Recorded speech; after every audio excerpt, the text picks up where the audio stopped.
Hey guys, and welcome back to codeSQLserver. This is Sahil, and today we are going to continue with the tutorial regarding computed columns. Now, computed columns, in the previous video, I had explained you some introduction, given you some syntax clarifications, the ways to create computed columns, types of computed columns. And as promised, in this video, we are going to do some scenarios so that it will become easy for you guys to implement computed columns in real-time applications or in database design or structure or whatever, whenever you guys require it. So, let's move on to these SQL Management Studio. So let's start with the first scenario, that is the add a computed column to an existing table. Now for this purpose I already have created a table. I already have a table TBL salary. Let's see whether this is already present or not. Okay. Yeah, we need to drop this part. Drop table. Yeah. So now let's create table. Now this table right now we have not kept any computed column in this table. So once I create this table, now this table is created. Select start from TBL salary. Okay. So if you will see, this is a simple table without any computed column. Now our scenario is to add a computed column to an existing table. So let's add a computed column. So how will we do that? So as usual, whenever we add a new column to a table, we do the alter statement. So over here we'll do it like this: alter table TBL salary, add. Let's add two columns. First we'll cover the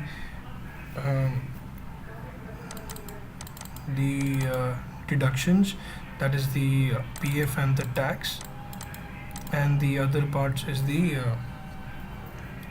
inclusions in the salary, for like basic, the HRA and the special allowance. So let's create the inclusion. Add salary inclusions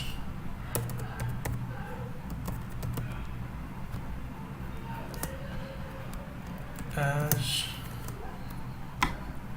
we have basic, SIC basic plus HRA plus SPA,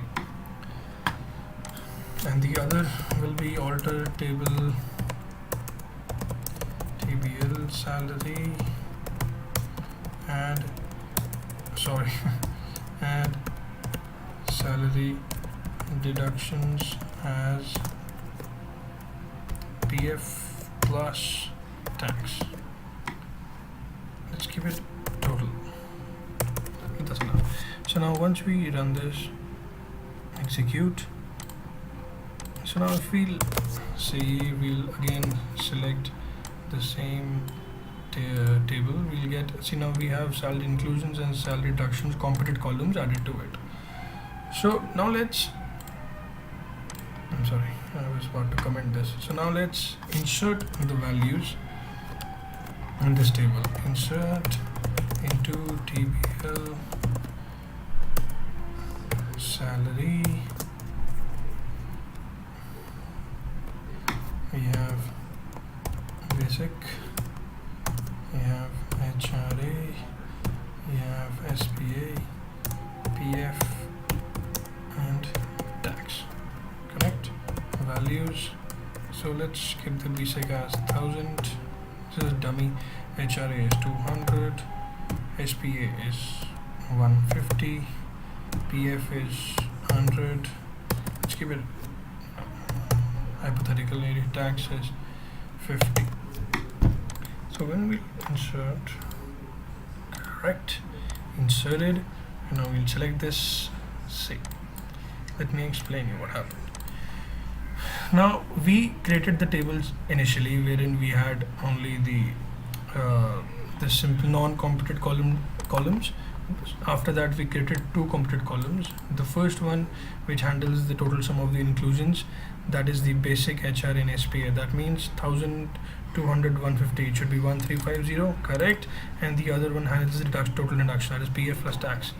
That is 18, correct. So this is, see, this is now working fine, right? Now here we added two new completed columns to an existing table. I hope this example is clear. What is the other example? So let's do this one. Effect of updates on columns on the completed column. Okay. So now this scenario is like that. For example, we have certain data in a column, and we have the resultant comp data in the completed column as well. Now sometimes there is an updation in one of the columns. So how will it affect the completed column values? I'm going to explain you that. So like over here we have inserted a basic HR SPA, right? So let's insert, let's keep one more value over here. Now we have two rows, two records in this. Now we are going to change the tax for employee ID 2, right? So like update TBL salary set tax. Let's increase it. Let's make it 60. Where EMPID is equal to 2. So now, see, for now, tax comes in the deduction. It is 130. So when it's 60, this should become 140. So let's see. This is updated. So now let's see how does it, the completed column value gets affected. See, as we had discussed and hoped, the tax was updated. So due to the updation in the columns, which is a part of the expression for deduction, salary deduction completed column, automatically there is a change, there is an updation in the value of the completed column as well. Which means no matter whenever an update happens in the columns which are being involved in the expression of the completed column, the value in the completed column will automatically get updated. So I hope these two scenarios are clear. When we have added two columns, two new completed columns to the table, and also updated one of the values in of the expression columns, which resulted in the change of the completed column value. Next scenario is using user-defined functions as complement. So I'll do this later on because I'll be using a separate example for that. Change an existing column to completed column. Okay. So now this is actually very easy, you know. Now let's take one of the columns. Let's take SPA. Let's change SPA. Okay. So now for this purpose, we'll do alter table TBL salary. We need to first drop that column, and then we will again alter the table and add a new column with the same name with the function. So what I'll do is I'll just explain you the syntax, you know, because it is pretty easy dropping and then adding. I'll just explain you things. Alter table TBL drop column SPA. This will drop the column, and this will alter table name is salary TBL salary, and column as, and here comes the formula. Here will be the formula. Oops. This is the column name. Okay. So this will drop the column non-completed column, and this will then again create the non-completed column as a completed column because we provided an expression over here.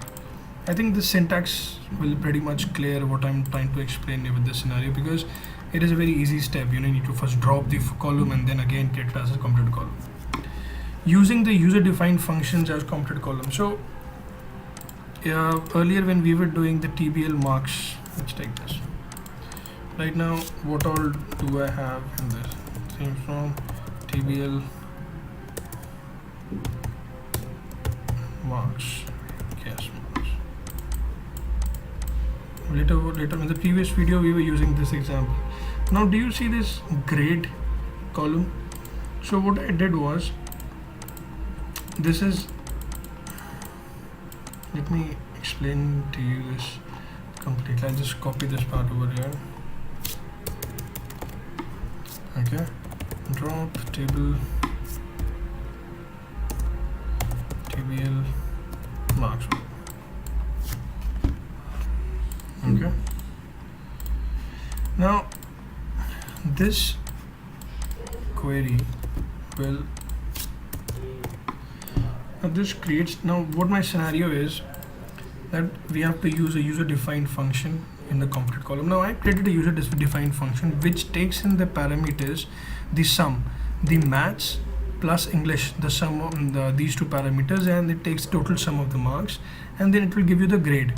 Okay, now over here let's insert these two values into this table. Now I've inserted, well, let's create this for, sorry.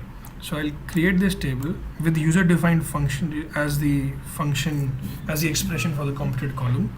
I'll create this. Okay, so now when we insert these records in the table, now let's select this. See, grade B and C are coming.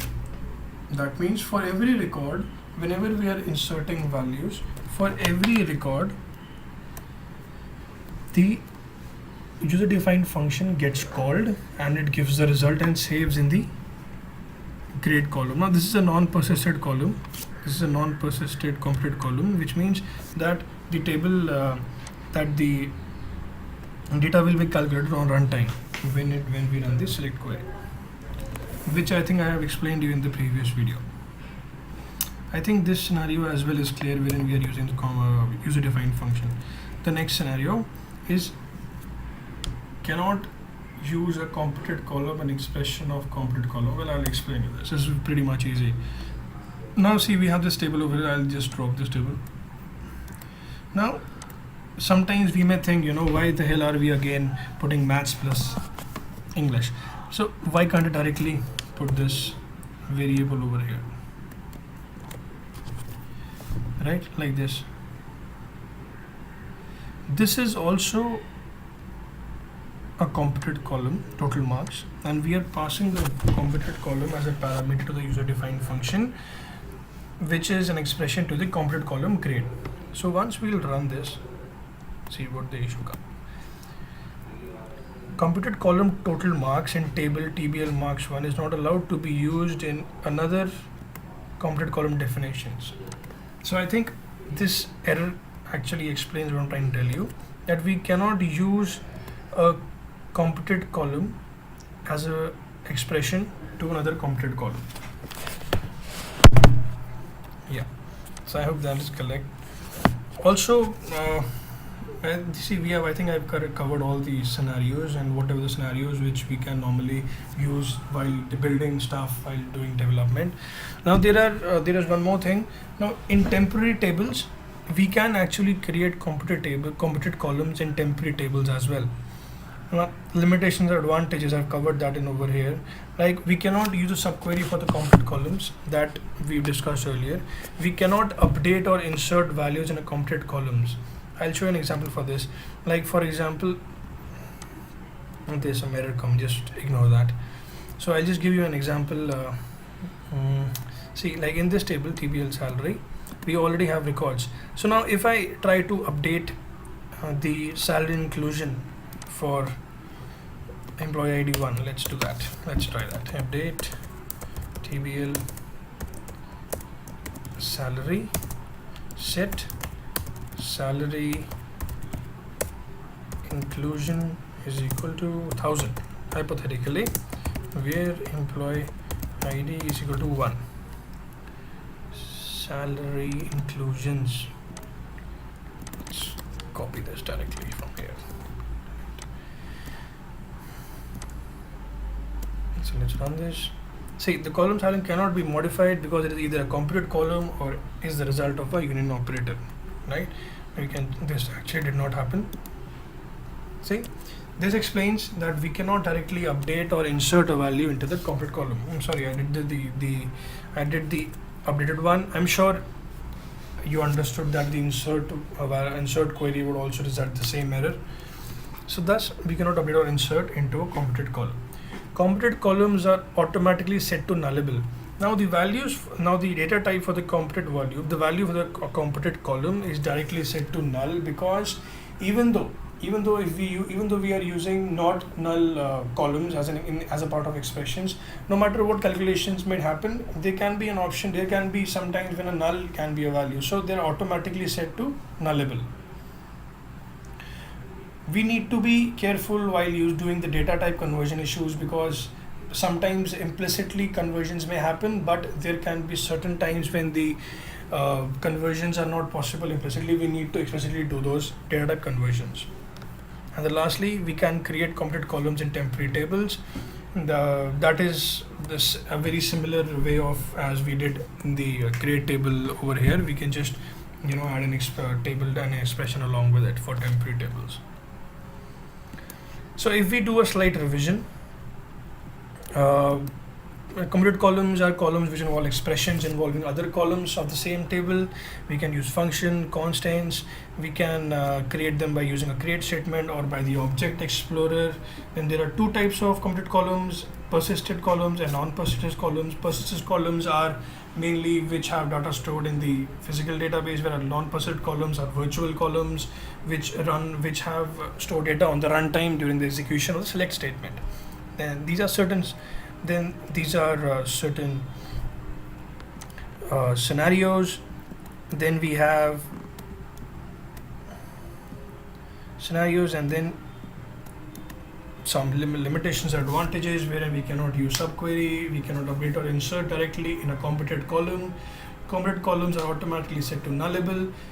Data type conversions should be taken care of, and we can create computed columns and temporary tables as well. So this is all about computed columns in SQL Server. Thanks for watching. Please give your feedback, and please do not forget to share and subscribe. Thank you very much.